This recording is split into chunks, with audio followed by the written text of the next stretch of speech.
한번 따라합시다. 왕이 되려는가? 왕을 영접하려는가? 예수님이 이 땅에 오심으로 말미암아 성경은 급격한 새로운 국면을 맞이하게 됩니다. 사실은 구약과 신약은 연결되는 굉장히 중요한 그러한 이야기들로 연결되지만, 그래서 계시와 성취에 대한 이야기잖아요. 그런데 사실은 이스라엘 백성에게는 그렇지 않았습니다. 이것이 계시와 성취를 이루지를 못했어요. 계시가 있었기 때문에 성취가 있는데, 계시와 성취를 이루지 못하는, 참 어떻게 보면 아이러니고 어떻게 보면 어리석은 것이고 어떻게 보면 매우 심각한 심판을 초래하는 그러한 일이 벌어진 것이 바로 그리스도께서 이 땅에 오신 것입니다. 이것이 굉장히 사람들에게는 이해가 될 수 없는 일들이었죠. 그러나 실제로 지금도 이 일은 우리 가운데 벌어지고 있습니다. 그래서 어떠한 새로운 국면이 이루어지고 있는가? 그리스도께서 이 땅에 오심으로 말미암아 완전히 새로운 국면이 벌어진, 이것이 어떻게 이루어졌는가? 우리가 이것을 지금 좀 살펴보고 우리는 어떻게 주님을 기다려야 하는가를 오늘 말씀을 통해서 나누도록 하겠습니다. 오늘 우리 한글 성경에는 번역이 되지 않았지만 원어에는 이두라고 하는 단어가 있습니다. 그래서 이두는 뭐냐면 보라예요. 보라. 그래서 보라, 이 말은 무슨 얘기냐면 뭔가 완전히 다른 사건이 벌어졌다. 뜻밖의 일이 나타났다. 이거 뭔가 지금 놀라운 일이 벌어졌다. 뭐 이런 의미예요. 그러니까 우리나라 성경은 요거를 그냥 보라 그러면 이제 잘 이해를 못 하는데, 원어적으로는 뭐냐면 새로운 일이 벌어졌다라는 뜻이에요. 생각하지 못했던, 전혀 예상하지 못했던 일이 벌어졌다.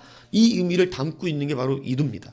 그래서 이두 이렇게 하면서 지금 뭔가가 새로운 일이 벌어졌는데, 그래서 천사들도 모르고 이게 무슨 일이지? 이렇게 깜짝 놀라는 이런 일이 바로 성탄이에요. 그러니까 천사들도 놀란 거예요. 아니, 주님이 사람이 되셨어. 쉽게 얘기하면 이런 겁니다. 이거 어떻게 이런 일이? 깜짝. 이 세상은 그냥 한 아기의 출생이었지만 천상계에서는 난리가 났습니다. 난리가. 상상할 수 없는 일이. 어떻게 하나님이 사람이 되셨는가? 마귀는 그걸 되게 의구심 갖고, 확실한 거야? 그래? 그래서 예수님을 시험하기도 하고, 네가 하나님이면, 네가 진짜 하나님의 아들이면 계속 물어본 거예요. 진짜냐고. 그럼 해봐. 그러니까 이두, 야 보라, 지금 이상한 일이 벌어졌다. 그래서 이 이상한 일이 무엇이냐? 궁극적으로 우리의 구원을 이루는 일이죠. 그런데 그 예수 그리스도의 구원의 은총은 우리가 많이 들어왔잖아요.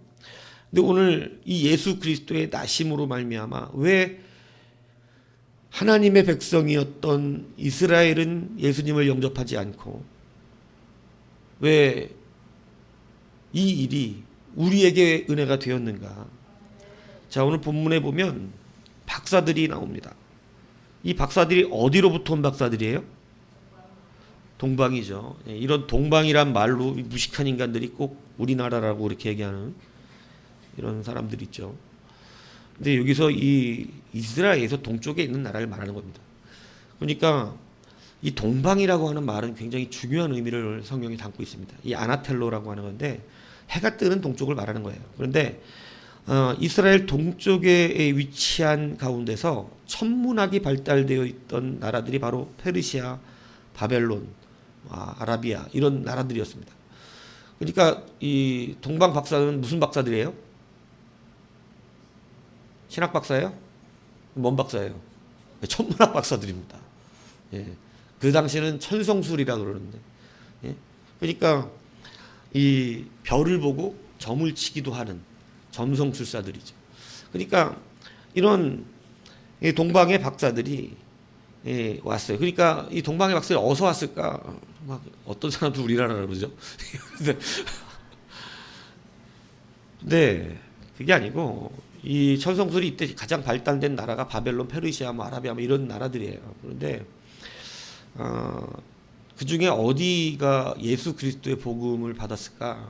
이런 정도 생각을 하면 페르시아나 바벨론은 굉장히 가깝죠. 왜냐하면 거기에 포로로 끌려가잖아요, 유대인들이. 그랬기 때문에 흔히 이제 그동안은 바벨론이 아니냐, 우리 이 동방은 바벨론으로 우리는 보통 생각을 해왔었습니다. 근데 뭐 정확한 건 아니에요. 성경이 기록하진 않았으니까.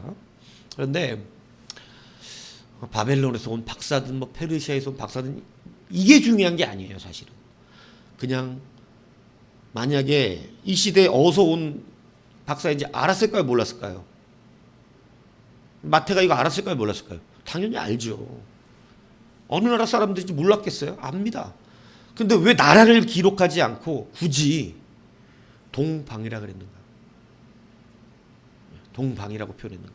이게 중요한 거예요. 그러니까 어느 나라인지는 우리에게 중요하지 않아요. 근데 뭐 바벨론이나 페르시아 유력합니다. 뭐 신학자들은 바벨론이 가장 유력하다고 생각합니다. 여러 가지 문헌들을 볼 때. 근데 그게 중요한 게 아니고 우리는 왜 마태는 그냥 이것을 동방으로 기록했는가? 왜 이게 중요하냐면 여러분, 동방에서 온, 다시 말하면 이 사람들은 이방인들이에요.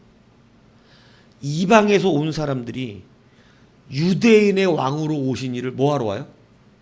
경배하러 옵니다. 그를 영접하러 옵니다. 정말 이상한 일이 벌어지는 거예요. 자기들의 왕이 아니에요. 분명히 자기들의 입으로도 뭐라 그래요? 유대인의 왕으로 오신 이가 어디 있느냐 이렇게 물어봅니다. 그런데 정말 놀라운 일이 벌어지는 거예요. 이방인은 유대인의 왕으로 오신 왕을 영접하러 오고 오히려 자기들의 왕으로 오신 그 왕을 유대인들은 거절했다는 사실입니다. 그러니까 이 동방이라고 하는 이 표현이 얼마나 중요하냐면 오늘 예수 그리스도가 이 땅에 오심으로 무슨 일이 벌어진 거냐면 이방인에게 구원이 선포됐다는 것이에요. 그래서 동방의 박사들이 와서 영접하는 것을 여러분 우리 가운데 예수 탄생을 통하여 알려주고 있는 것입니다. 그래서 여러분이 예수님의 탄생은 사실은 누구의 가장 큰 기쁨이 되냐면 바로 우리들이라는 거예요. 그래서 요한복음 1장 11절에 보면 하나님이 자기 땅에 오매 자기 백성이 영접하지 아니하였으나 영접하는 자 곧 그 이름을 믿는 자들에게는 하나님의 자녀가 되는 권세를 주셨으니 이는 혈통으로나 육정으로 사람의 뜻으로 나지 아니하고 오직 하나님께로부터 난 자들이니라 이렇게 말씀합니다. 그러니까 예수님이 오셔서 이 말씀이 선포된 거예요. 예수님이 오셔서 그 백성, 자기의 백성이 영접하지 아니하니까 하나님이 어떻게 하시기로 했냐면 이제는 육정이나 혈통으로 난 자를 내 백성이라 그러지 않고 뭐냐면 영접하는 자를 내 백성으로 만들겠다. 그래서 영접하는 자 그 이름을 믿는 자들에게 하나님의 자녀가 되는 권세를 주신 거예요. 그래서 이제는 유대인이나 뭐 헬라인이나 야만이나 로마인이나 이게 중요한 게 아니라 이제는 뭐가 중요하냐면 영접하는 자가 중요한 거예요. 그래서 이 영접하는 자가 하나님께 난 자들이라는 것입니다. 그 사건을 누가 만드셨냐면 바로 오늘 성탄에 귀한 은혜를 허락하신 예수님이 만드셨다는 거죠. 그래서 예수님이 오신 것 때문에 여러분 우리 모두가 구원을 얻게 되는 귀한 은혜를 입게 된 줄로 믿습니다. 그래서 사도 바울도 여러분 이렇게 말했어요. 바울과 바나바가 담대히 말하여 이르되 하나님의 말씀을 마땅히 먼저 너희에게 전달할 것이로되 유대인들에게 말한 거예요.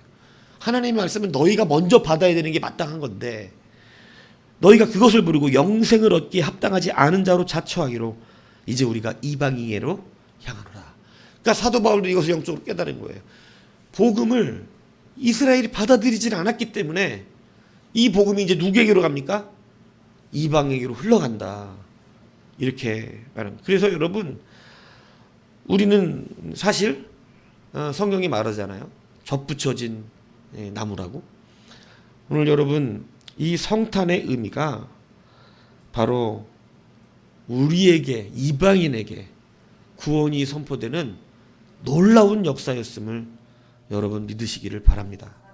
이것이 우리가 이 성탄을 맞이하는 정말로 참된 기쁨이 되었다는 사실을 여러분 기억해야 합니다.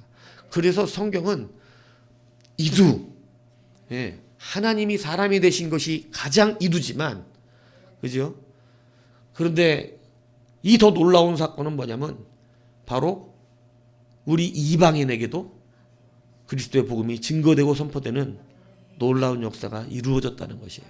그래서 이제는 영접하는 자가 하나님의 백성이 되는 이 놀라운 은혜가 임했다라고 하는 것입니다.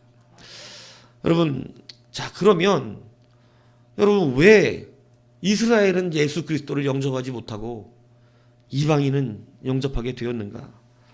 여러분, 첫 번째 우리가 여러분 깨달아야 하는 것이 바로 뭐냐면 왕이 되려는 자와 왕을 영접하려는 자의 태도에서 이것이 달라졌다는 거예요. 여러분, 메시아의 직접 계시를 받았던 유대인들입니다. 이방인은 메시아의 계시를 직접 받지 않았어요. 그들에게 선포된 게 아니에요. 그렇죠? 사실 구약 성경은 어떻게 보면 늘 누구에게 향하고 있냐면 유대인들이에요. 이스라엘 백성이. 이스라엘 백성에게 선포되었고, 이 구원자 메시아도 유대인으로 난다 그랬어요. 그랬기 때문에 이스라엘 백성은 이 말씀이 누구네 거였냐면 오직 자기네들 거였어요. 예. 뭐 다른 이방 백성들이 하나님의 말씀을 듣고 심지어는 이 사마리아인 원래 자기네들 백성들이었잖아요. 같은. 그런데 이 외국인과 피가 섞였다는, 이방인과 피가 섞였다는 그 이유 하나만 가지고도 그들을 개취급을 했던 사람들이에요. 니들은 구원이 없. 니들은 그래서 말씀드렸잖아요. 막 랍비들의 막 가르치면 이방인들은 왜 만드셨습니까? 막 물어볼 거 아니야. 신학교에 가면. 아니 구원은 우리만 받는데, 구원은 우리 이스라엘만 받는데 유대인 이방인들은 왜 만들었습니까? 여러분, 랍비들이 아예 내고도골적으로 지옥의 땔감이라 그랬어요. 이방인들은 우리를 지옥의 땔감 취급했어요. 그런데 이 은혜가, 이 말씀, 이 놀라운 하나님의 이 복음의 은혜가 그들에게는 능력이 되지 못했다는 것입니다. 왜 그렇습니까? 왜? 첫 번째 문제는 스스로가 왕이 되었기 때문이에요. 여러분, 내가 왕인데 누구를 영접합니까? 내가 왕이 되면 여러분, 우리는 예수님을 영접할 수 없어요. 여러분, 지금 이 시대에 헤롯이 왕이었습니다. 유대인의. 헤롯은 유대인의 왕으로 있었어요. 그리고 제사장들과 모든 서기관들은 종교적 왕이었어요. 이들은 자기들의 힘과 권세가 하늘을 찌르는 사람들이었어요. 그래서 굉장히 강력한 부와 그 능력을 가지고, 권세를 가지고 그들은 뭐 부러울 것이 없이 행복하게 자기들의 권위를 누리고 살았던 자들이에요. 그들이 스스로가 뭐였어요? 왕이었어요. 여러분, 오늘 우리가 예수님을 맞이하기 위해서 자기가 왕이 되면 안 됩니다. 자기 스스로 주인이 되면 안 돼요. 그런데 예수 그리스도, 성경을 가진, 복음의 말씀을 가졌던 그들조차 자기 스스로가 왕이 되려고 할 때 그들은 그 복음이 그들의 것이 될 수 없었다는 사실을 여러분 분명히 기억해야 됩니다. 성경은 그대로 이루어집니다. 오늘 여러분 안에 숨어있는 여러분 스스로의 왕권이 있습니다. 우리는 이 왕권을 갖고 있어요.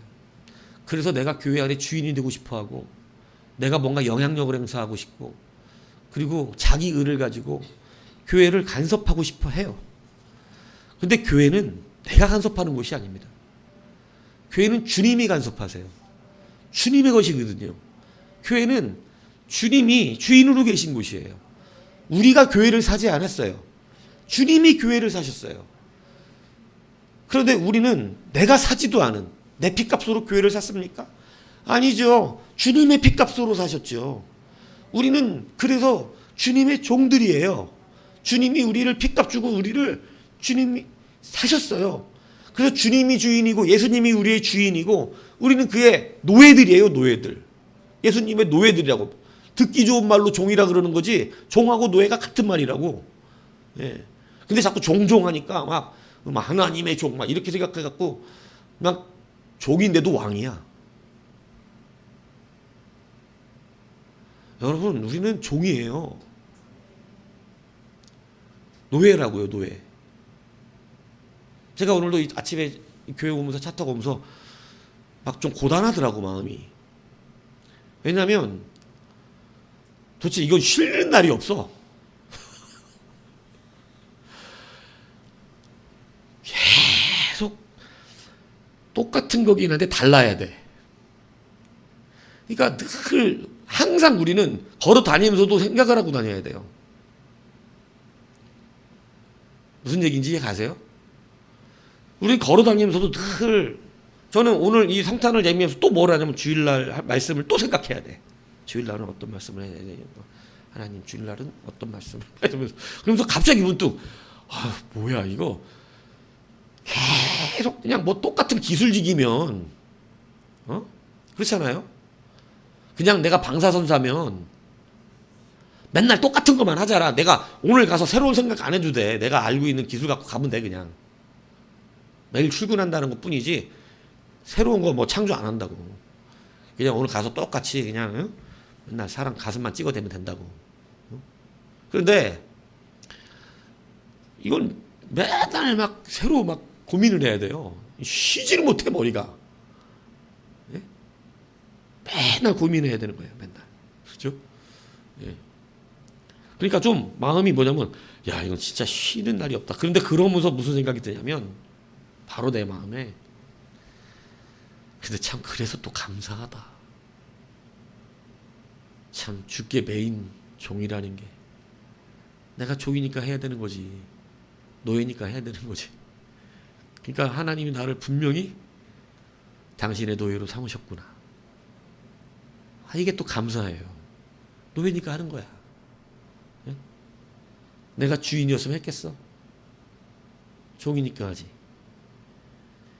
여러분 예수를 영접하지 못했던 유대인들, 그 메시아 그리스도를 받지 못했던 유대인들의 첫 번째 특징은 자기가 왕이었어요. 여러분 제가 심각하게 말씀드립니다. 여러분들 안에 있는 왕을 버리십시오. 여러분 안에 숨어있는 주인을 버리십시오. 여러분이 교회에서 주인 행사하려고 하지 마세요. 교회는 주님이 사실은 이끌어 가세요. 세상을 보세요. 세상이 우리가 살아가는 인생을 보세요. 여러분의 인생이 완벽했습니까?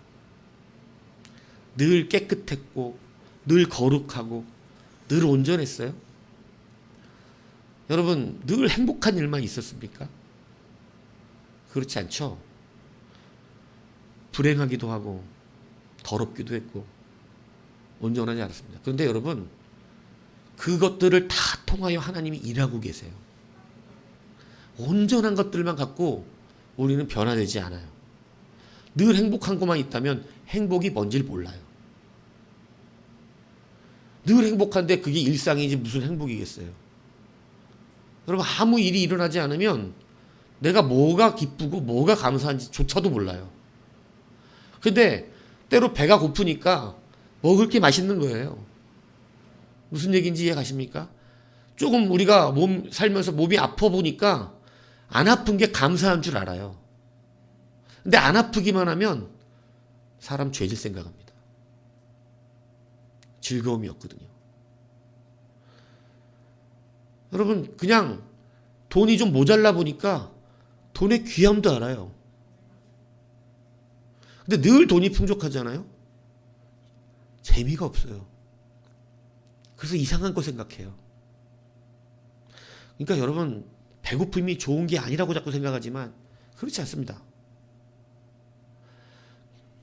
그걸 통해서 우리는 기쁨을 알고 그걸 통해서 변화됩니다. 그걸 통해서 간구하는 마음이 생기고 그걸 통해서 우리는 사모함이 생겨요. 교회가 완벽하면 교회는 돌아가지 않습니다. 여러분, 교회가 완벽해야 된다는 생각은 여러분의 교만이고 착각이에요. 교회는 연약함이 있기 때문에 우리는 용서라는 은혜를 알아요. 교회는 무너짐이 있기 때문에 우리는 사랑을 실천하기도 합니다. 교회가 완벽하면요, 여러분, 거긴 사랑도 존재하지 않고 아무것도 존재하지 않아요. 그 완벽한 교회는 천국에서밖에 못 누려요. 이 땅은요, 연약함이 있는 거예요. 근데 우리는 그 연약함에 꼭 간섭하려고 그래요. 정죄하려고 합니다. 내가 뭐니까? 주인이고 왕이니까. 우리를 간섭하는 건 오직 하나님의 말씀밖에 안 계세요.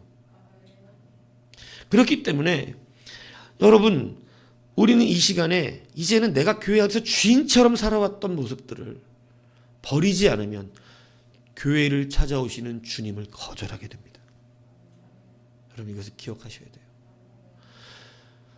여러분이 주인이 되어서, 여러분이 왕이 되어서 스스로 이 신앙생활을 감당하면 여러분, 말씀은 아는 자들이 되는데 예수님은 그 안에 계시지 않은 그러한 자들이 된다는 사실을 기억해야 돼요. 오늘 우리는 분명히 예수님의 이두를 통해서 우리는 복음을 받은 자들이 되었습니다.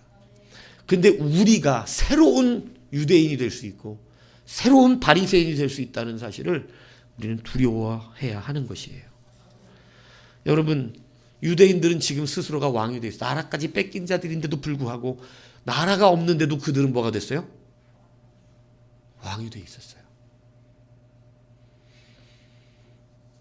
그래서 그들은 분명히 이 동방의 박사들이 가서 유대인의 왕으로 나신 자가 있다는 것을 알려주었는데 사실은 자기들이 먼저 알아야 되거든요.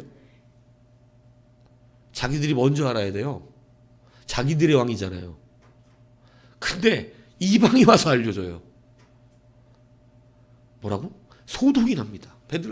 예루살렘 소동이 일어나요. 뭐야? 메시아가 그리스도가 났대. 그리스도가. 소동이 나면서 난리가 납니다. 그럼 이게 기쁨의 난리냐? 그게 아니에요.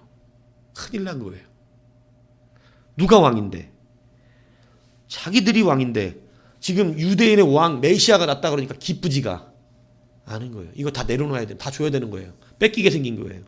그러니까 여러분 괴로웠어요. 그래갖고 물어봅니다. 어디서 나오셨냐고. 근데 여러분 제사장들은 알아요. 베들레헴에서 난다고. 알면 뭐하냐고. 여러분, 이것처럼 비참한 게 없습니다. 알면 뭐하냐고. 저도 옛날에 막 저거 투자하면 돈 벌어요 이렇게 사람들 얘기했어요. 그럼 그 사람들은 또 순진하고 다 그걸 사더라고. 누가만 안 사? 나만 안 사요. 근데 진짜 부자들이 되는 거야. 나 그렇게 부자 만들어준 사람이 한둘이 아니야. 예전에. 근데 나만 안 해. 어리석죠? 알면 뭐해요? 여러분도 알고 계시잖아요.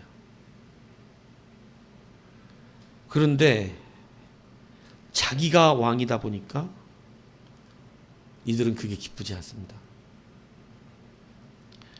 그래서 어떻게 하기로 하냐면 예수님을 죽여서 왕이 되지 못하게 하려고 하는 거예요. 여러분, 성탄을 맞이할 때 우리가 다시 한번 그리스도 안에서 우리는 깨달아야 할 것일 것입니다. 여러분 안에 있는 왕을 죽이십시오. 예수님을 죽이지 말고 내 안에 있는 왕. 여러분, 이거 쉬운 얘기 아닙니다. 제가 예전에 일본 무사들을 사무라이들이 이야기를 했지만 여러분, 사무라이들은 이 명예를 굉장히 중요시 여기는 사람들이잖아요. 그래서 그들은 이 비참한 거 참지 않습니다. 죽음을 선택해요. 차라리 자기가 자기 배를 가르는 한이 있어도 여러분, 이 자기들의 자존심 상하고 수치를 여기는 것을 좋아하지 않아요. 그래서 수치스럽게 여겨지거나 자기 명예 흠이 가면 차라리 할복하고 죽습니다. 그 정도로 이 사람들은 명예가 중요한 사람들이에요. 그래서 서로 진검승부, 네? 뭐라 그러냐면 이 목숨 걸고 그냥 죽는 거예요. 그래서 우리 일본 말로 쇼부 본다 그러잖아요. 쇼부 보자. 쇼부. 우리 쇼부를 봐. 이건 뭐냐면 목숨 걸고 해 이거예요. 오늘 한번 쇼부 보자. 이런 건 진짜 목숨 걸고 하자 이 뜻이에요. 그러니까 그 사람들은 자기 명예 흠이 가면 목숨 걸어버립니다. 근데 그 목숨 거는 명예조차도 멈추게 할 수 있는 유일한 힘이 있어요. 그게 바로 뭐냐면 자기네들의 왕이에요. 천황을 얘기하면 목숨 걸고 싸우다 누구도 못 말려. 마누라도 못 말려. 아들도 못 말린다고. 오늘 내가 내 식구들을 두고 죽는 한이 있어도 내가 이 명예스럽게 죽어야지 이 수치를 받고는 내가 못 산다 이렇게 생각하는 사람들이기 때문에 이 사무라이들이 여러분 목숨 걸고 싸우는데 그 목숨 걸고 싸우는 건 누구도 못 말려요. 죽어야 돼 하나가. 그런데 그들을 말릴 수 있는 유일한 단어가 천황이에요. 천황이란 소리가 들리면 무조건 멈춥니다. 여러분 목숨 걸고 싸우는데 정신이 어딨어? 이성이 어딨냐고. 천황이란 소리 들으면 멈춰요. 진짜 자기의 왕이에요. 사람 왕인데 자기들의 주구루로 모신다는 이유로 천황이란 소리를 들으면 사무라이들이 그 싸움을 멈춥니다. 저는 그 얘기를 어느 책에서 읽으면서 성도들은 사무라이보다도 못한가. 아무리 예수님의 말씀이라 그래도 자기 자존심을 꺾지 않습니다. 이거 예수님의 말씀이에요. 하나님 말씀이에요. 성경에 나오는 말씀입니다. 이렇게 얘기해도요. 자기 마음을 돌이키지 않아요. 멈추지 않습니다. 내 자존심이 더 중요해요. 근데 여러분 사무라이들은 목숨 건다니까 그렇게 자존심이 중요하면 우리도 목숨 걸어야 될 거 아니야. 근데 우리는 안 그러잖아요. 그죠? 목숨도 못 거는 자존심인데 예수의 이름 앞에 그거 안 져요. 예수님 말씀입니다. 그러면 머리끄댕이 자꾸 싸우다가라도 멈춰야 될 텐데 이게 예수님의 성전입니다. 예수님의 우리는 몸된 종들입니다. 주님이 피값으로 사신다 소리를 들으면 내가 멈출 수 있어야 되는데 여러분 교회는요 예수님의 이름이라도 멈추지 않고 끝까지 정죄하고 끝까지 싸우고 끝까지 물고 뜯고 내 자존심 때문에 그렇습니다. 나중에 진리는 사라지거든요. 나중에 이 교회 싸움이 진흙탕 되는 게 왜 그래요? 처음에는 옳은 걸로 시작했다가 나중에 뭐가 돼요? 자존심 싸움 돼요. 우리 싸움 다 그래요. 안 그래요? 부부싸움도 그래요. 처음에는 옳고 그른 거 따지고 싸우다가 나중에 뭐가 돼요? 자존심 싸움 돼요. 근데 여러분 그곳에서도 예수 믿는 가정은 이 단어 하나 들으면 아무리 내 마음이 상해도 멈출 수 있어야 됩니다. 그게 바로 예수예요. 누구니까 그분이? 우리의 왕이니까. 주님이 내 왕이 되지 않으시면 우린 예수의 이름 듣고도 멈추지 않아요. 내 자존심이 더 중요합니다. 설교 하나님의 말씀입니다. 들을 때 내 잘못과 죄악이 드러나죠. 그러면 내 왕이 하신 말씀이에요. 우리는 내 자존심을 버려야 합니다. 그게 예수님을 영접할 수 있는 길이에요. 그렇지 않으면 이건 실제가 돼서 나중에 주님을 영접할 수 분명히 없습니다. 왜요? 오늘 유대인들이 하나님 말씀 몰라서예요?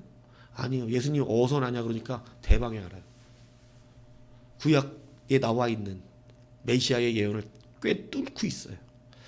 이 시대 목사들이 아는 수준이 아니야. 이 시대 제사장들은. 이 사람들은 성경 다 외워. 다 외운다. 어려서부터 성경을 외우는 게 이들의 삶이야. 우리는 몇 구절도 못 외우지만 이 사람들은 그냥 성경을, 애들이 모세오경을 다 외우는 거고 애들 때는 모세오경을 다 외워야 돼. 그리고 대제사장급이 되면 성경을 다 외운다고. 이 정도 수준에 있는 사람들이에요. 성경의 지식으로는 따라갈 수 없습니다. 그냥 줄줄이 나와 말씀들이.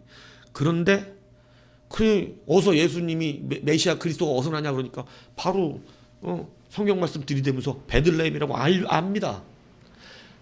근데 그렇게 잘하는 자들이 예수님 영접 안 해요. 왜요?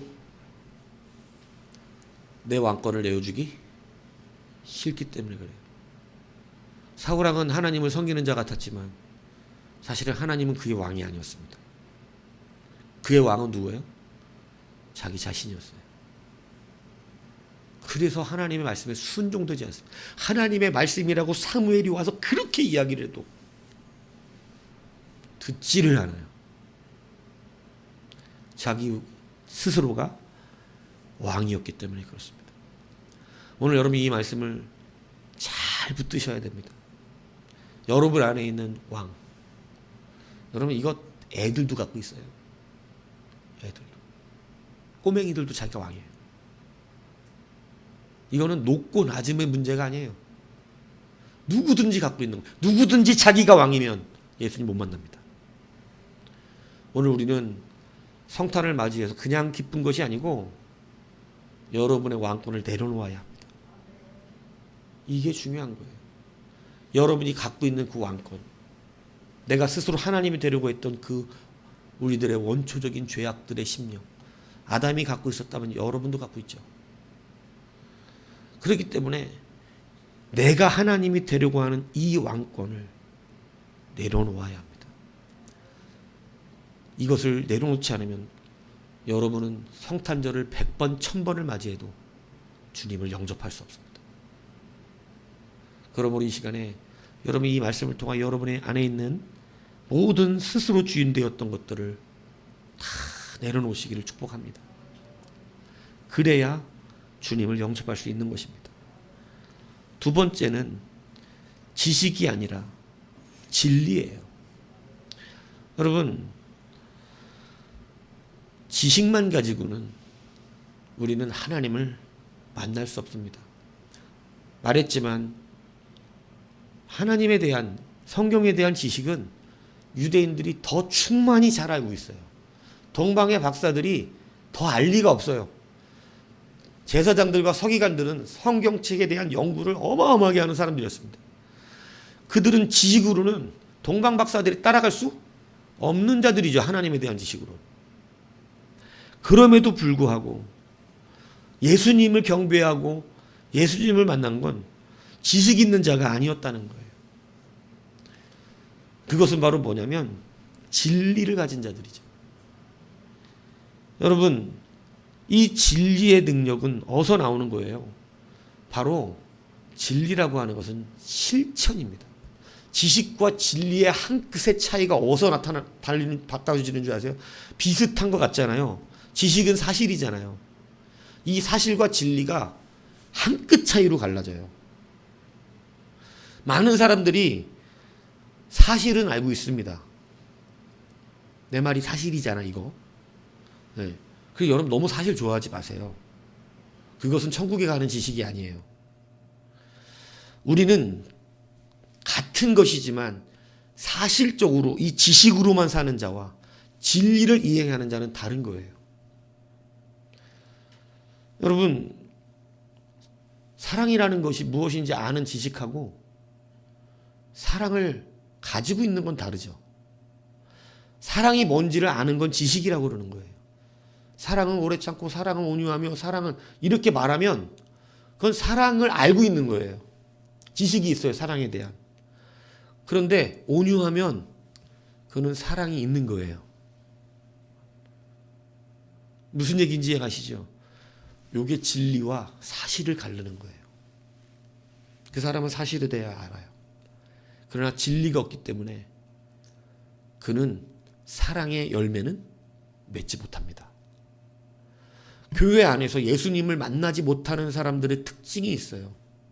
그들은 지식만 갖고 있어요. 오늘 동방의 박사들이 예수님을 만날 수 있었던 이유는 그 진리, 예수님 메시아가 나신다는 그 지식을 알고 있었지만 그 진리가 있었기 때문에 그래요. 그 진리는 뭐였냐면 여러 가지를 말할 수 있지만 가장 중요한 것 중에 하나가 기다림이었습니다. 그들은 메시아를 기다렸어요. 그러나 오늘 유대인들은 지식은 있었지만 기다리지 않았어요. 그렇기 때문에 그들은 장소도 알고 모든 걸 알고 있었지만 만나지 못하는 겁니다. 여러분들은 기다리시는 분들이 되어야 합니다. 여러분이 하나님의 말씀을 듣고 예수님에 대하여 수없이 배워왔고 우리 이제 예수님에 대한 우리 많은 교육 받잖아요. 그래서 어느 정도 그냥 이제 뭐 안다고 얘기하잖아요. 그죠? 어디 가면 아는 차잖아요. 말씀에 대하여. 그런데 정말 중요한 건 여러분 그 예수님 기다리고 계시냔 말이에요.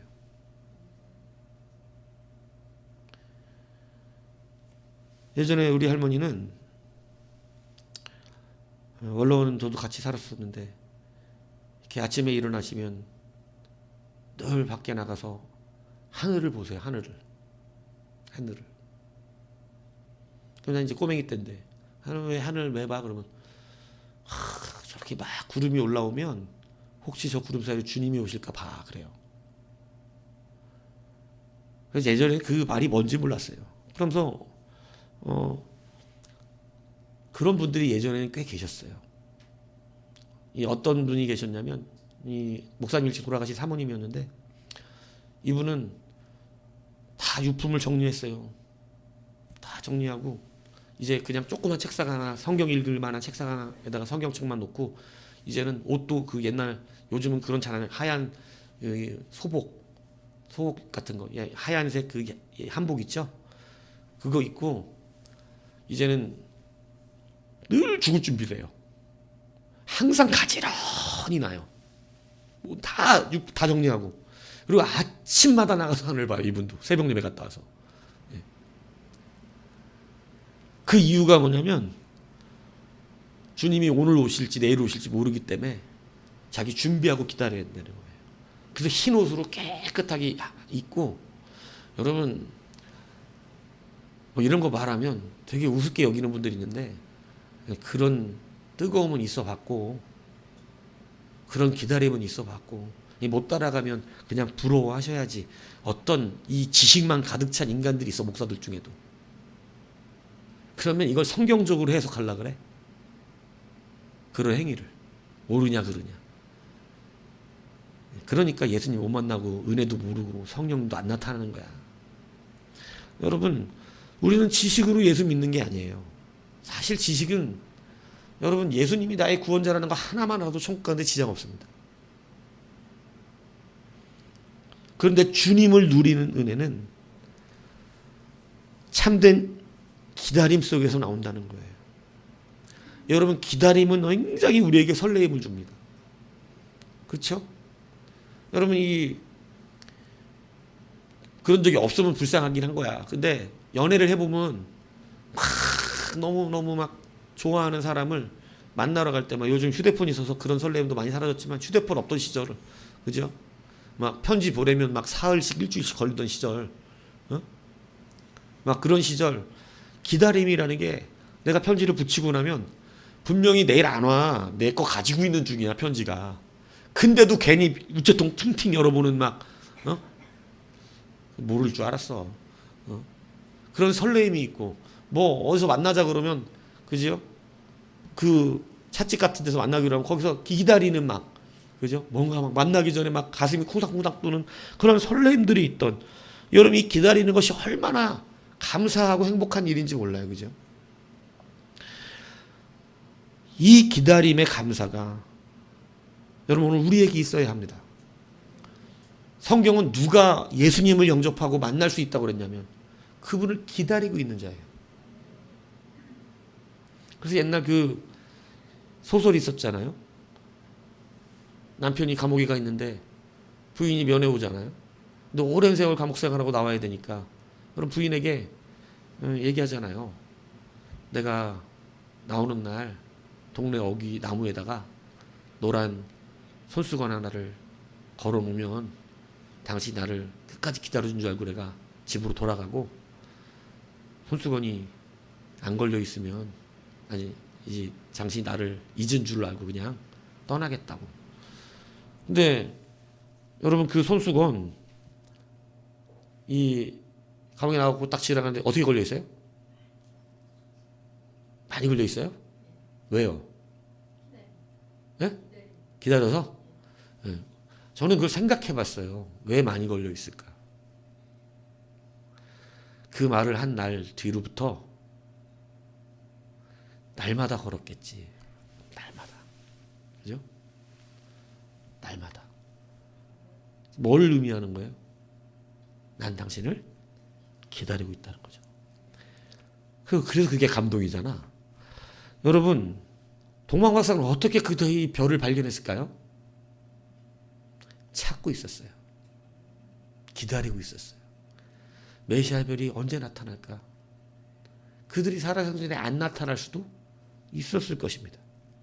근데 그 메시아의 별이 언제 나타날까 기다리면서 늘 그 별을 찾았습니다. 여러분, 기다림이에요, 기다림. 그래서 때로는 우리는 이 예배 드리는 것보다 더 중요한 게 기다리는 거예요. 이 사울왕은 무엇 때문에 하나님 앞에 망령된 자가 되었습니까?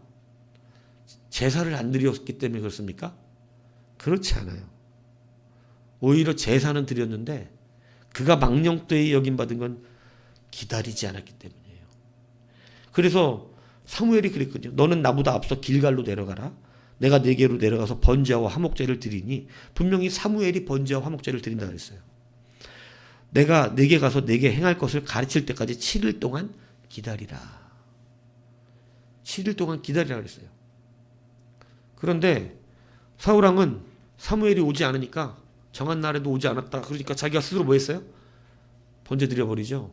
여러분, 우리가 자꾸 율법화되고 바리새야 되면 안 됩니다. 여러분, 예배를 드리는 것이 거룩이라는 것이 우리 이 외적인 모습에 있는 게 아니에요. 거룩은 하나님을 사랑하는 심령 안에서 드러나는 거예요. 그래서 그가 정말로 예배를 기다리는구나. 그가 정말 찬양을 사모하는구나. 정말 그가, 제가 여러분에게 역정을 내는 것은요, 그 사모함이 발견되지 않기 때문인 것이지 다른 문제가 아니에요. 찬양을 하는데 하나님을 사모하는 것으로 찬양을 하지 않아요. 말씀을 읽는데 우리에게 주신 말씀으로 받으면서 읽지를 않아요. 그러니 예수님 만날 수가 없게 보이는 거예요. 예배 드리는 태도가 나와서 일찍 나와서 앉아있고 이게 중요한 게 아니잖아요. 오늘 그가 어떻게 하나님 앞에 예배 드리고 있는가. 그렇게 얘기해도 못 알아들어요. 근데 뭐가 중요한지를. 오늘 우리는 바리새인처럼 예배를 드리고자 이 자리에 나와 있는 것이 아닙니다. 바리새인처럼 예배드리고 사울왕처럼 예배하면 오히려 망령되이 행하는 일이 될 수도 있습니다. 여러분, 이 예배를 기다리셨습니까? 혹시 성탄을 기다리셨습니까? 예수님을 기다리고 계십니까? 그 기다림으로 오늘 우리가 예배 드릴 때 예수님이 오지 않을까 이런 생각이 있으세요? 아침마다 하늘을 보면서 오늘 저 구름이 많은데 와 문개는 나르겠던데 그 사이로 주님이 오시지 않을까? 저도 가끔 구름이 희한하게 뜨면 오시는 거 아니야?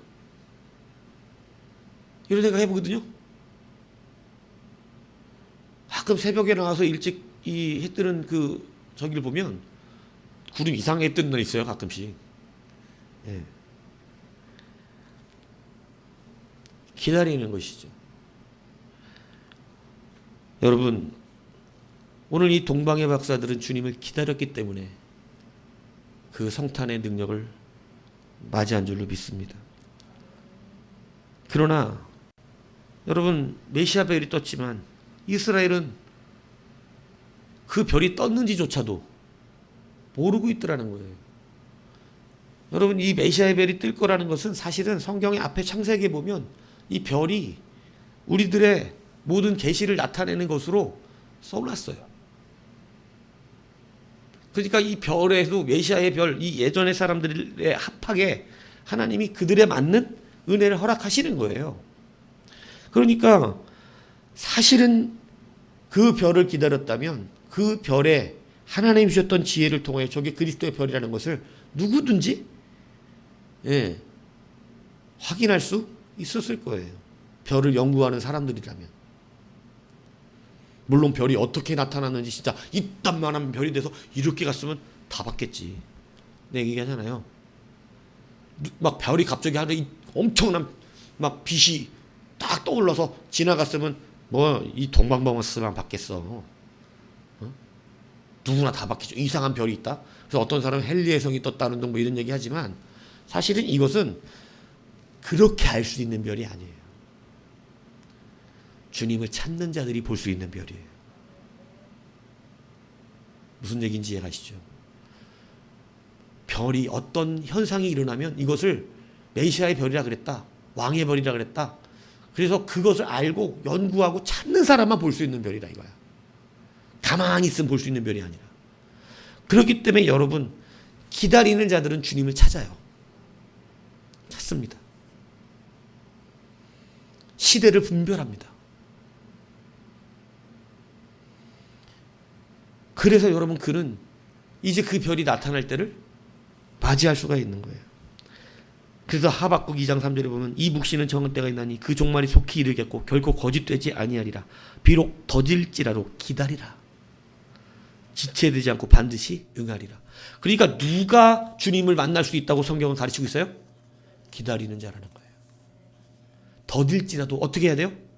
기다려야 돼요. 여러분, 지금부터 이제 기다리는 습관을 들이셔야 합니다. 주님 기다리셔야 돼요.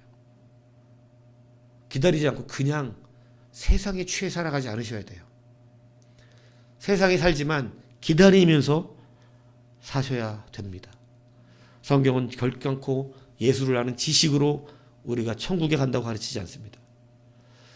사랑은 사랑이 있어야 되는 것이고 우리가 믿음에 대하여 아는 게 아니라 믿음이 있어야 하는 것이에요. 하나님에 대하여 아는 것이 아니라 하나님을 우리 안에 모셔야 하는 것이에요. 그러므로 지식이 아니라 참된 진리를 우리 안에 품어요. 진리와 지식은 다릅니다. 사람들은 사실로 살아가려고 하지만 우린 진리로 살아가는 거예요. 진리는 실행하는 능력이에요. 그렇기 때문에 이것을 다시 붙드시는 여러분이 되시길 바랍니다. 세 번째, 여러분, 이들은 어떻게 예수님을 영접할 수 있었는가? 보십시오. 이들은 오늘 성경 본문에 보면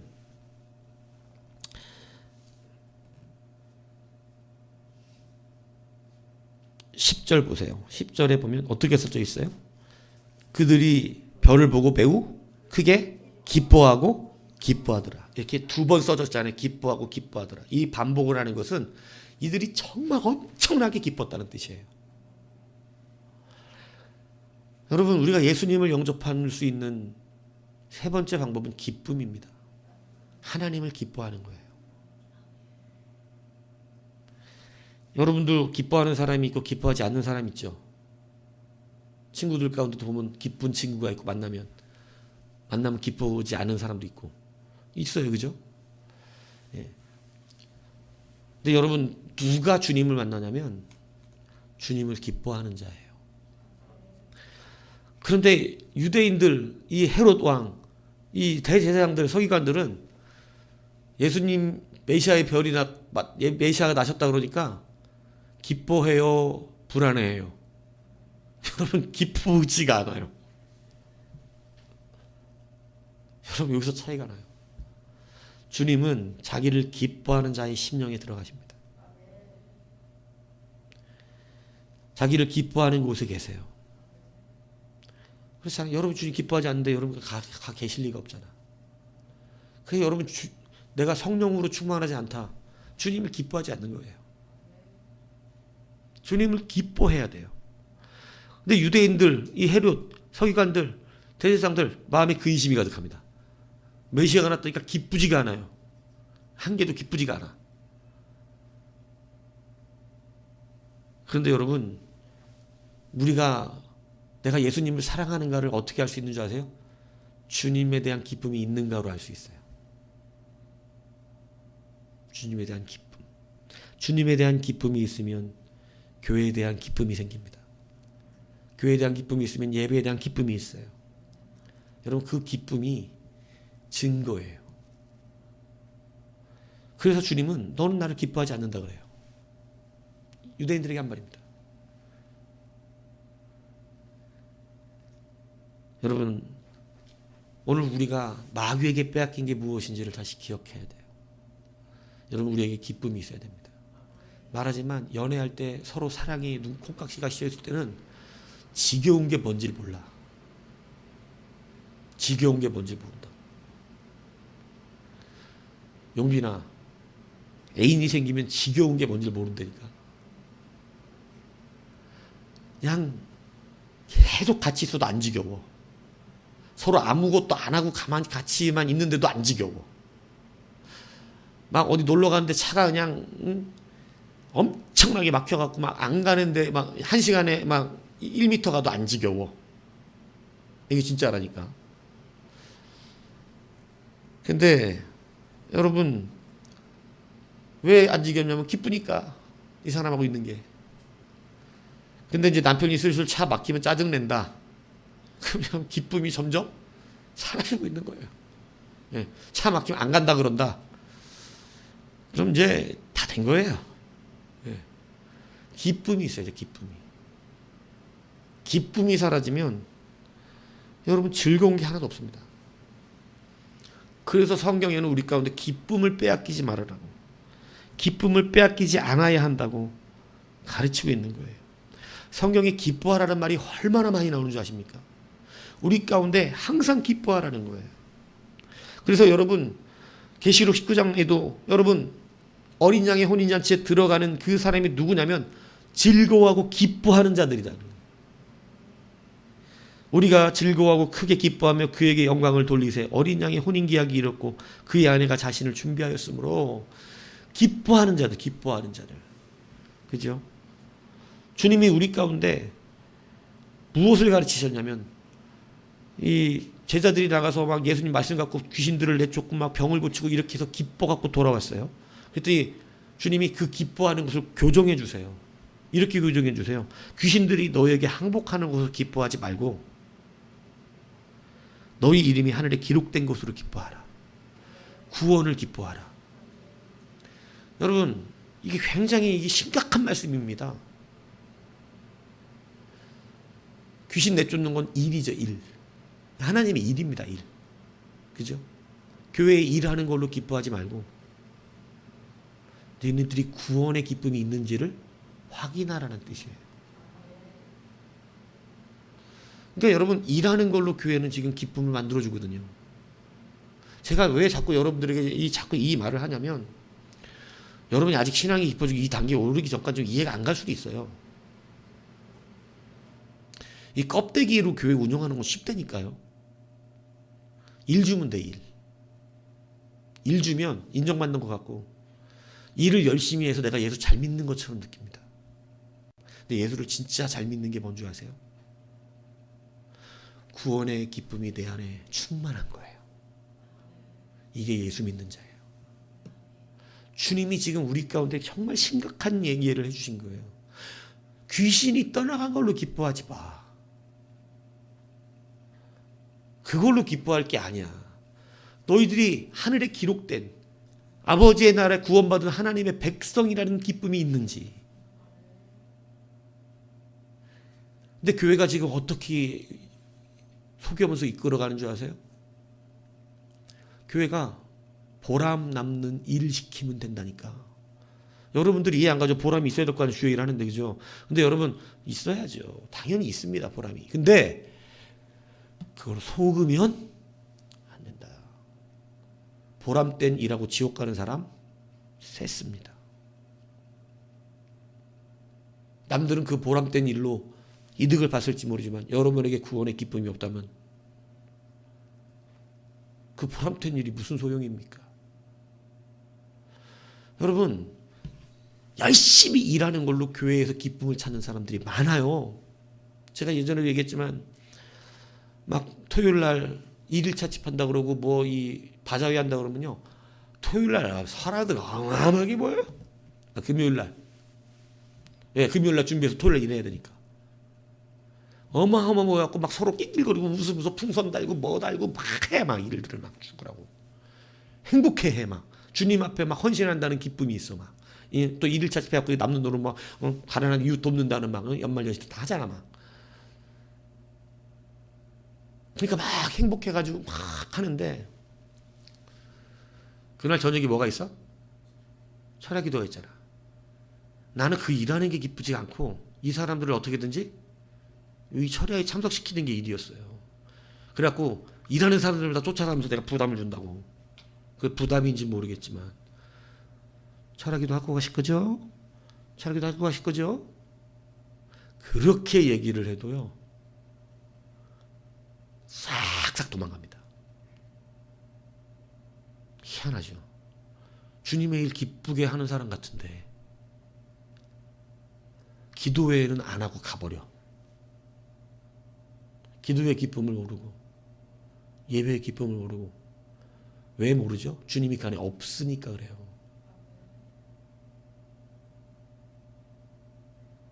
뭐가 없는 거냐면 주님이 안 계시니까 기쁨이 없어요. 일은 재밌잖아. 그래서 속는 겁니다. 내가 주의 일 열심히 하고 있기 때문에. 근데 여러분 결코 그렇지 않아요. 그래서 제가 여러분들에게 일로 인정받는 것을 허락하지 않는 겁니다. 일로 인정해 주지 않아요. 그 안에 예수에 대한 기쁨이, 감사가, 참된 진리가 있는가로 말하고 있는 중인 거예요. 그래서 여러분, 우리는 일해 갖고 기뻐하는 게 아니라 하늘에 기록된 구원받은 자의 기쁨이 있는지를 여러분 다시 한번 돌아봐야 한다는 것입니다.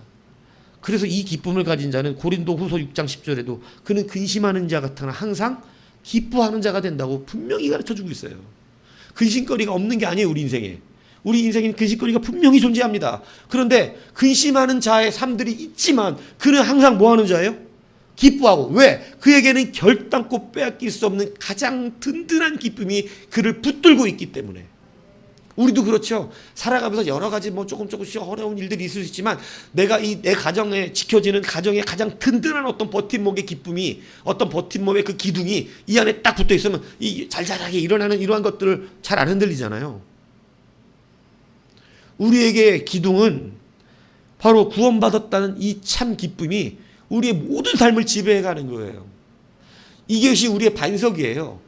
이것이 우리를 지키면 자잘구리하게 일어나는 수많은 아픔들이 있어요. 뭐 만나다가 헤어지기도 하고, 뭐 이 살다 보면 돈이 좀 어렵기도 하고, 또 살다 보면 또 아프기도 하고, 살다 보면 여러 가지 또 주변에 이 어려운 일들이 우리 안에 고통으로 오기도 합니다. 좋은 대학 못 가기도 하고, 뭐 직장 조금 어렵기도 하고. 그런데 내가 구원받은 이 기쁨이 우리 안에 있으면 그 모든 것이 나를 넘어뜨리지를 못해요. 그런데 뭐가 없기 때문에 넘어지냐면 구원받은 자의 기쁨이 그 안에 없으니까 우리는 작은 것으로 넘어져요. 여러분, 이 동방 박사들이 기뻐하고 기뻐했다는 것은요, 그들에겐 진짜 그리스도가, 메시아가 어땠어요? 기쁨과 감사로 다가왔다는 사실을 여러분 잊지 아니하시기를 바랍니다. 그래서 여러분, 성경의 베드로는 우리를 이렇게 가르쳤어요. 예수를 너희가 보지 못했지만 사랑하는도다. 이제도 보지 못하나 믿고 말할 수 없는 영광스러운 즐거움으로 기뻐하나니. 그러니까 우리가 예수님을 보지 못했지만, 예수님을 본 적이 없지만 우리에게 있어야 되는 것이 뭐라고 그러냐면 하나님의 영광으로 인해서 즐거움으로 기뻐함이 충만해야 한다는 것이에요. 오늘 여러분에게 기쁨을 점검하시기 바랍니다. 기쁨으로 여러분 그 기쁨이 여러분 안에 있는가? 즐거우셔야 돼. 이 즐거움이 있는가? 근데 여러분 이 유대인들 즐거움이 없어. 예수 그리스도 메시아가 낫다 그러는데 성탄절이 되고 막 주님이 가까이 오실 때가 됐는데 즐거움이 없대. 즐거움이. 여러분 이 즐거움이 여러분의 있기를 축복합니다. 그래서 이거 다시 한번 잘 점검하셔야 돼요. 내가 기쁨이 없으면요 기쁨 회복을 기도하셔야 돼요. 그래서 여러분 시편에도 너희 의인들아 여호와를 기뻐하며 즐거워할지어다. 마음이 정직한 너희들아 다 즐거이 외칠지어다. 의인된 자들은 의인과 숫이 같이 이 평행을 이루는 게 마음이 정직한 거거든요. 근데 의인과 마음이 정직한 게 같은 말이에요. 왜 같으냐면 마음이 정직한 자는 정직하게 말씀을 받기 때문이에요. 그리고 말씀을 정직하게 받는 자는 그 사람을 의인이라 그래요. 그들에게 뭐가 있는 거예요? 즐거움이 있어요. 내 마음이 정직하지 않은 말씀을 꼬아서 받습니다. 말씀을 꼬아서 받으면 즐거울까요? 열받을까요? 열받아요. 분노가 일어나요. 이거 잘 점검하셔야 돼요. 죄인이라고 할 때 거기에는 구원을 이루기 위한 하나님의 은혜가 있는 것입니다. 내가 내 죄인인 줄 인식하는 자가 죄인이라고 그랬다고 열받으면 되겠어요? 근데 자꾸 나는 죄인 아닌 것처럼 하려고 하니까 열받는 거지. 그렇기 때문에 마음이 정직한 자는 기쁨이 오는 거예요. 죄인이라는 소리를 들어도. 그러니까 거기에는 기쁨이 충만한 거예요. 여러분 주님은 그래서 자기 기뻐하시는 집에 자주 들렸는데 그 집이 마리아 마르다 나사로의 집이야. 응? 주님이 기뻐하는 집이죠. 왜 기쁠까요? 나사로 마리아 마르다가 예수님을 기뻐했기 때문입니다. 여러분 그렇기 때문에 오늘 이 세 가지를 여러분들에게 말씀드렸어요. 이들은 기뻐함과 정말로 예수 그리스도를 왕으로 영접하려는 그런 마음과 그죠?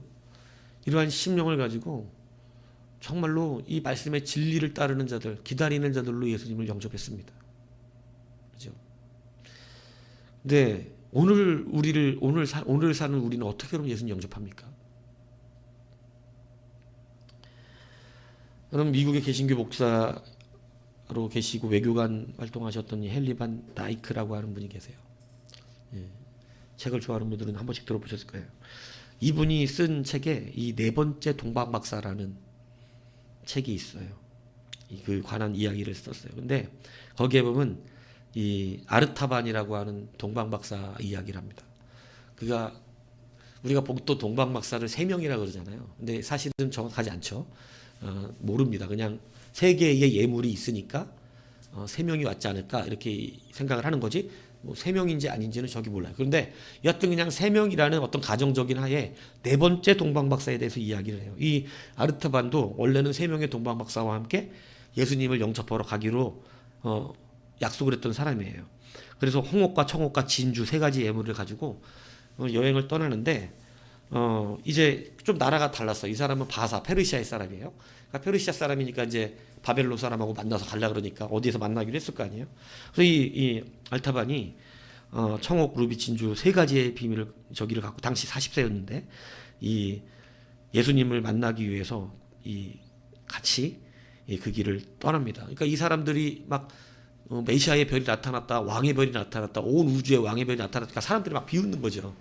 근데 그 비웃음에도 불구하고 온 우주의 왕을 만나러 이제 가기로 하고 동방박사 3사람하고 약속을 하고 이제 갔는데 이 사막을 건너서 이렇게 유브라데스강을 건너서 이렇게 가다 보니까 한 3시간 정도가 늦은 거예요.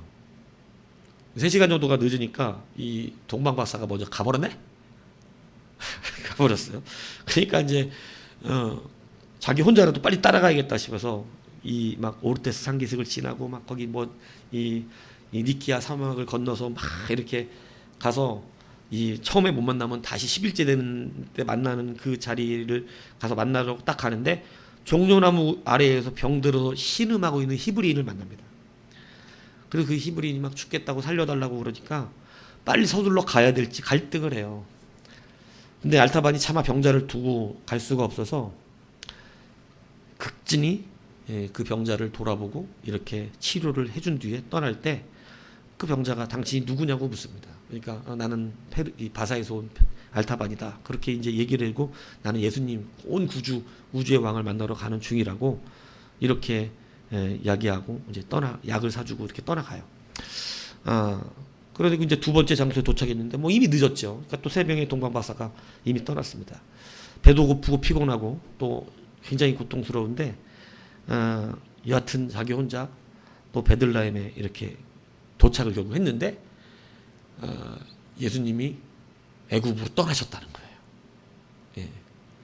그래갖고 예수님을 만나지 못하고 이렇게 오는데 이제 여관집으로 딱 들어가서 잠을 자려고 그러는데 그 여관집에 유대인들의 아기가 있었어요. 근데 한 로마 군인 장교가 들어오더니 그 아기를 탁 뺏어갖고 죽이려고 딱 하는 거예요. 그러니까 이 알타반이 자기가 갖고 있던 예수님께 드리려고 했던 청옥을 꺼내갖고 그 군인에게 주면서 제발 못 본 척 해달라. 이 아기를 살려달라. 이렇게 얘기합니다. 그러니까 이제 그 군인 장교가 그걸 받달라고 문을 들면서 여기는 아기가 없다! 이러고 나간 거예요. 예. 그리고 알타반은 애굽을 향해 가요. 그리고 막 거기서 또 베들레헴에서 온 아기가 혹시 있냐고 막 찾는데 한 젊은 여인이 이 빚을 졌는데 이 여인의 아기를 빚장에 들어가서 노예로 팔려고 합니다. 그러니까 이 알타반이 또 이 여자가 너무 안쓰럽고 불쌍하잖아요.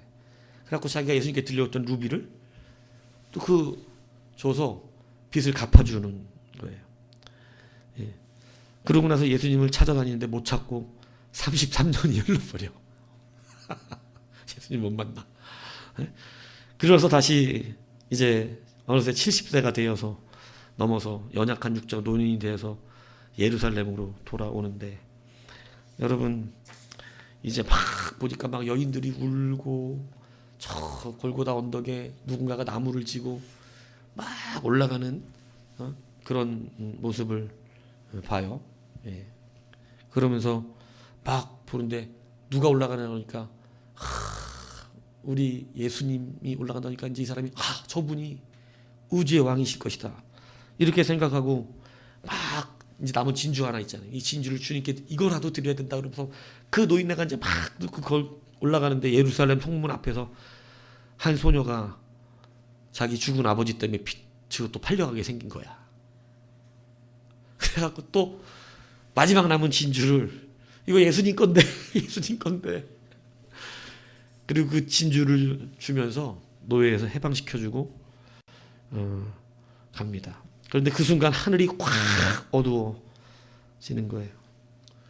그리고 그 십자가 앞에 왔는데 유대인의 왕이라고 써져 있는 패가 보이고 그분은 돌아가셨어요.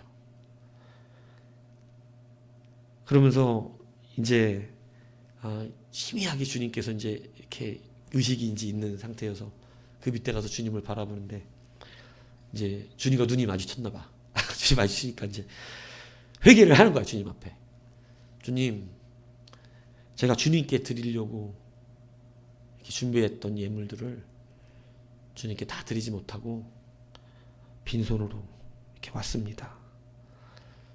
그냥 심령 속에 이 알타반의 심령 속에 음성이 들립니다.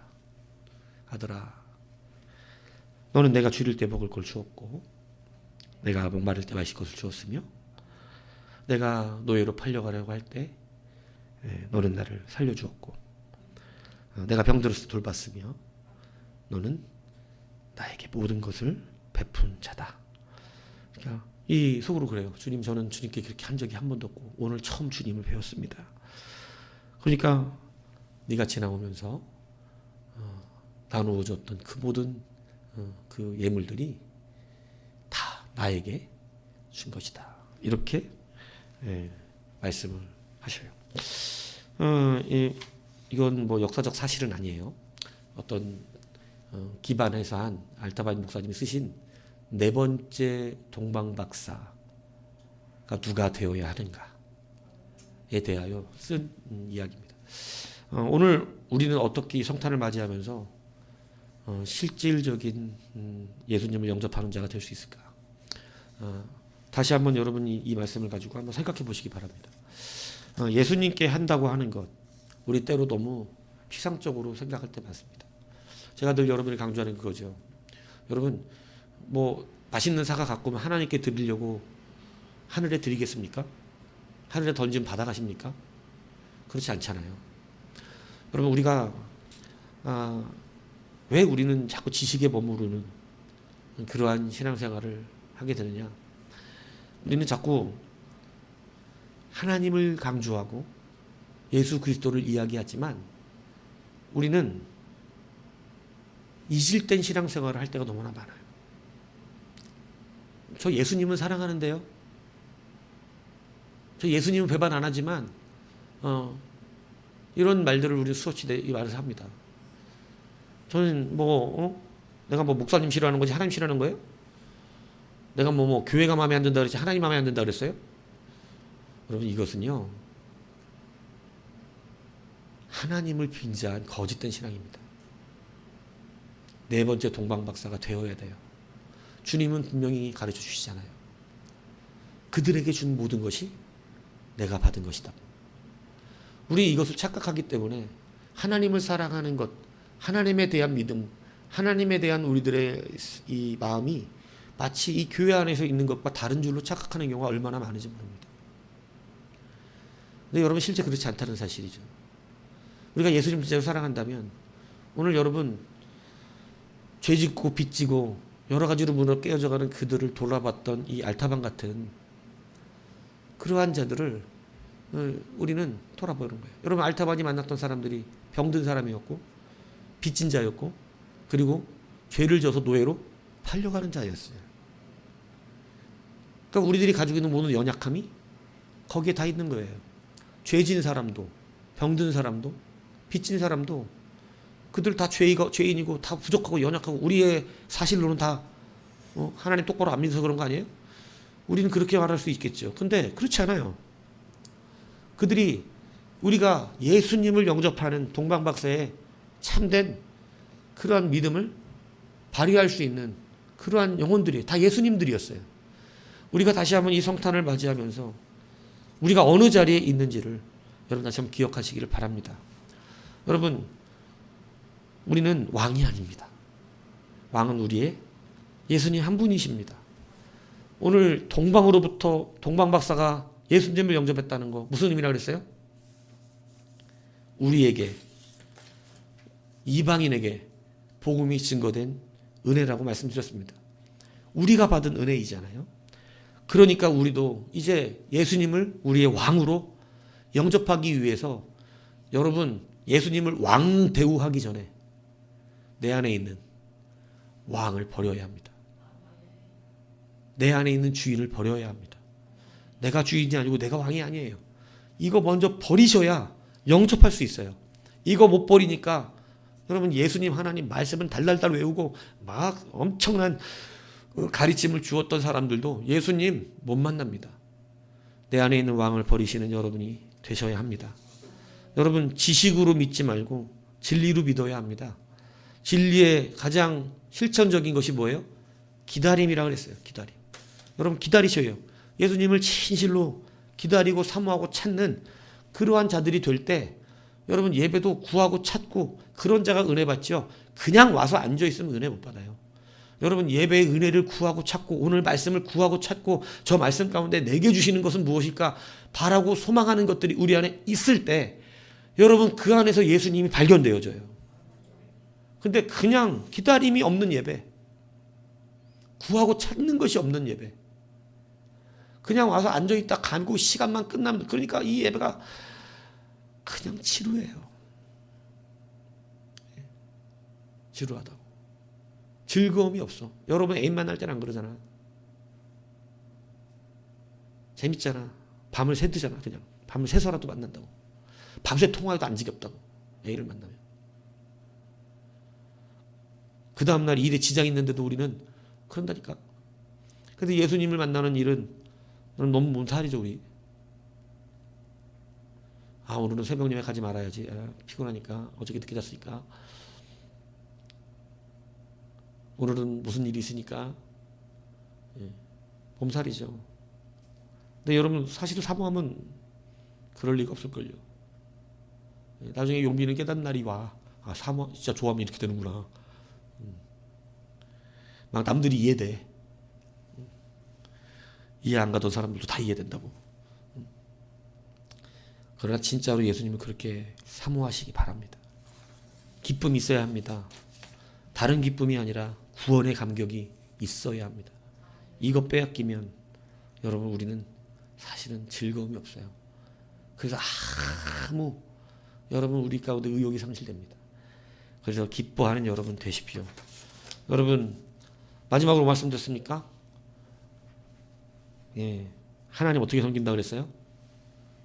교회 안에서 이웃에게 섬기는 것입니다.